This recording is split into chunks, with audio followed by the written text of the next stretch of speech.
জাতীয় ঈদগাহ ময়দান অনুষ্ঠিত হয়েছে ঈদের প্রধান জামাত, যেখানে অংশ নিয়েছেন রাষ্ট্রপতি মোহাম্মদ শাহাবুদ্দিন এবং প্রধানমন্ত্রী তারেক রহমান।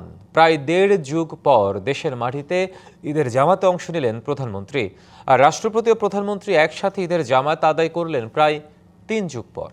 এদিকে ঈদের নামাজ শেষে দেশ, জাতি ও মুসলিম উম্মার জন্য দোয়া করা হয়। ঈদ মানে আনন্দ আর খুশির বার্তা, যেন দীর্ঘদিনের সব অন্ধকার আর বাধা ডিঙিয়ে সেই খুশির আমেজই ছড়িয়ে পড়েছে জাতীয় ঈদগাহ ময়দানে। রাজধানীর বিভিন্ন এলাকা থেকে সকাল থেকেই আসতে শুরু করেন মুসল্লিরা।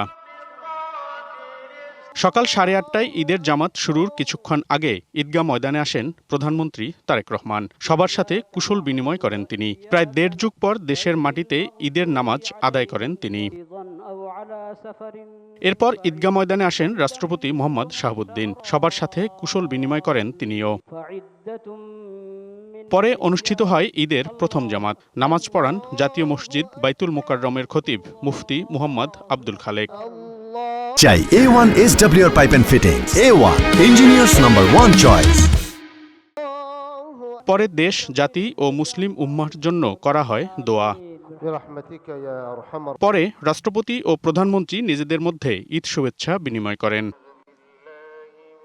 শান্তিপূর্ণভাবে ঈদের জামাত আদায় করতে পারায় মুসল্লিদের মধ্যে ছিল উচ্ছলতা। আমাদের ঈদটা খুবই অন্যরকম একটা ঈদ, যেমনি আল্লাহ পাকের আপনার আবহাওয়া দিয়েছে। মানুষের মনে কোনো আতঙ্ক নাই, আইন শৃঙ্খলার বাহিনী অনেক উন্নত। জাতীয় ঈদগাতে নামাজ পড়তে আসে, আমি আজ খুব আনন্দিত। আজকে আমার অনেক ভালো লাগছে। আজ দেশবাসী ও প্রধানমন্ত্রীর জন্য আমার ঈদ মুবারক রইল। ঈদের আনন্দ ছড়িয়ে পড়বে দেশ জুড়ে, সব দুঃখ ভেদাভেদ ভুলে আসবে শান্তি, এই প্রত্যাশাই সবার। মনিরুল সোহাগ, ডিবিসি নিউজ, ঢাকা।